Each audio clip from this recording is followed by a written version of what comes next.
Off and running. Great start by John Dowd. Dowd will get credit for the whole shot. Ron Carter, Wyndham, Hughes, and Ricky Carmichael, they're all there. And from the looks of things, it's a good thing they're out in front. Looking back in the corner. Tortelli's mixed up in that mess. John Dowd, once again, gets the whole shot. Second one in a row. Ron Carter's hounding him. There's number 13. Tortelli finally getting going after that very disappointing first moto. Another bad break. Can you imagine what's going through his mind now? There's LaRocco. LaRocco down. LaRocco got hit by a bike as well. Looked like he was holding his backside a little bit. Raynard also was collected in that. He's already gone, but yeah, LaRocco is just having a really tough time of it outdoors. Nothing like the day that Tortelli's had. Can you imagine what's going through Tortelli's? I'm wondering if Tortelli, had he won that first moto, had a different place, a choice to the gate, may have been able to escape that mess. It's just an unfortunate.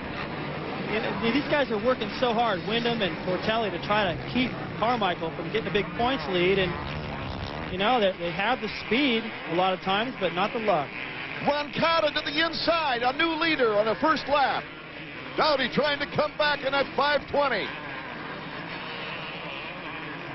Ron Carter, who did such a good job winning the 125 race here last year, is having his best day on a 250. After a third in the first moto, he wasn't on the pace with Tortelli and his teammate Carmichael, but Tortelli's out of the picture now, so this could be a great day for Kawasaki. They can sweep this thing. It's been a learning process for number 21, Ron Carter, this year, his first full year on the 250. Many, including myself, kind of felt that he made the jump a little bit too soon from 125s after winning a 125 Supercross championship and just missing out on the 125 National Championship. Pastrana winning it in the last race last year. A good battle going on with a block of 4 riders in back of our leader. Wyndham finally gets around Rhino. Rhino made him earn it. So now Wyndham is right there with Carmichael. So whatever Carmichael does, Wyndham said between motos he needed to figure out what it was going to take to hang with him. Now he's got a great opportunity. Here's Dowd and Carmichael going bar to bar at times in a battle for second place. Ricky Carmichael takes the outside this time. Dowd gets the line away from him. It must be so frustrating to ride against those bikes. Carmichael getting everything out of that 250, and at times still not enough. Carmichael taking the inside for second place against Dowdy. So it's Ron Carter first, Carmichael in second. Let's go to Davey down in the mechanics area. Look at Sebastian Tortelli's bad day gone worse.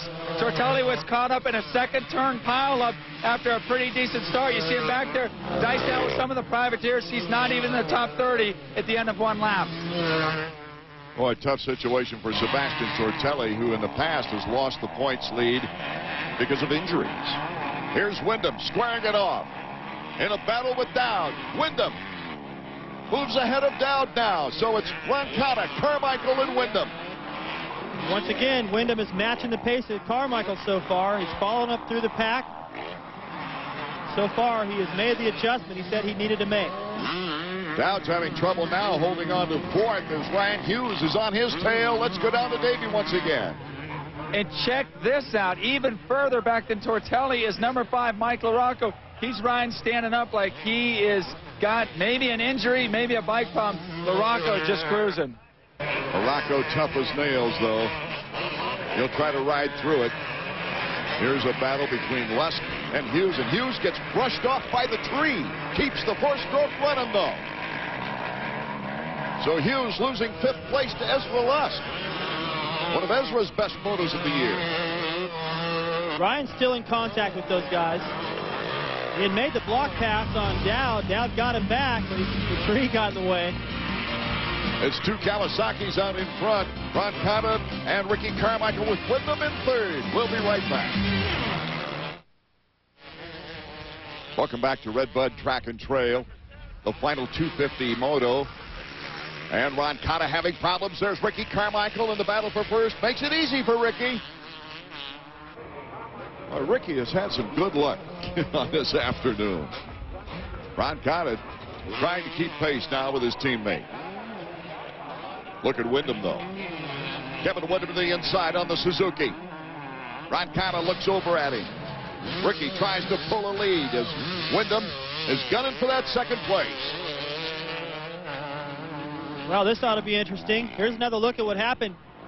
Ron Cotta gets into that corner a little bit hot, gets out there in that powder, tries to cut back to the inside. He knows Ricky's coming. But Ricky just puts himself in the right place at the right time and just gasses it right in there for an easy pass. Now, so far, everything Ricky's been able to do, Kevin's been able to do. But now he's got a teammate back there, and I think Ron Cotta's going to make it tough on Kevin. Windham, though, trying to make the move right now. Goes to the inside. Kevin Windham comes out with second place. Ron Cotta back to third. So this second moto is looking a lot like Bud's Creek did for Kevin Windham, only he's got Carmichael up there. Let's check in with debuts with Chad Watts. Chad, this looks just like the first moto, but instead of showing some great sportsmanship there as they're gunning for that title, David. Yeah, you know, they don't have to say that, but they really feel it. And that's just a deposit of good karma. They know that that could happen to them somewhere down the stretch, and they can feel for him. Ezra Lusk, all kinds of rumors about him in the offseason, where he's going to go next year. Well, one of them is that he just may trade places with Carmichael.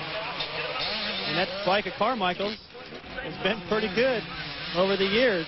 Look at the wins he's racked up, all on a Kawasaki. Now Ezra Lusk's going to be on that bike if things go the way they sound. Kevin Windham didn't stop at second place right now. He's starting to pick up the pace and put the heat on Ricky Carmichael. Oh, this is a great ride for Kevin Windham. Yeah, he's got a good outside line. Whips around that outside burn, trying to catch up with Ricky, and Windham does so. That has been working for him. Every time we go to the leaders, they have a tough time coming out of the inside, still clearing that double. Kevin's been going wide. Completely different line of Ricky, so didn't have to worry about Ricky being in the way, and he still can clear that double. That was an easy move. Slipping and sliding. Windham stays in the middle of the track. Now in that off camber. Boy, that's difficult. Well, let's take a look at the way these guys are going off the ski jump. Look at Ricky's foot, almost touching the ground. That's a straightaway.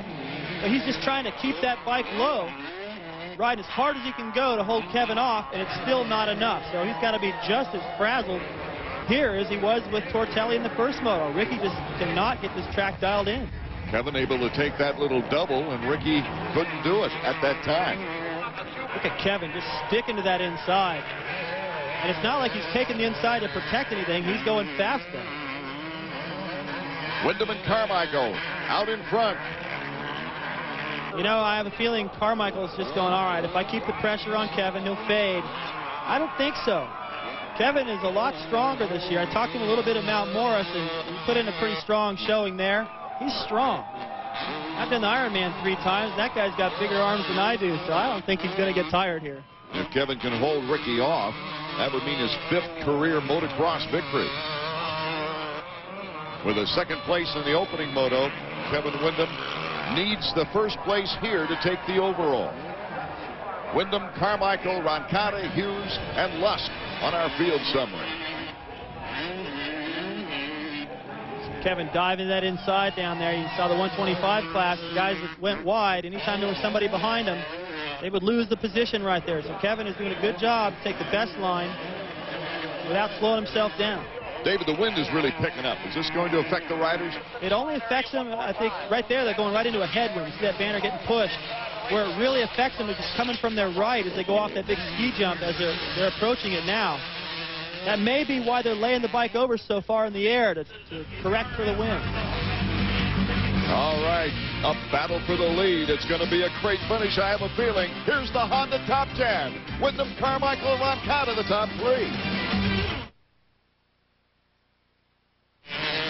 Welcome back to Red Bud Track and Trail, where Kevin Windham and Ricky Carmichael are battling it out for first. Here's Ezra Lusk currently in 5th, matched with that 9th in the first moto. This could be his best motocross of the season.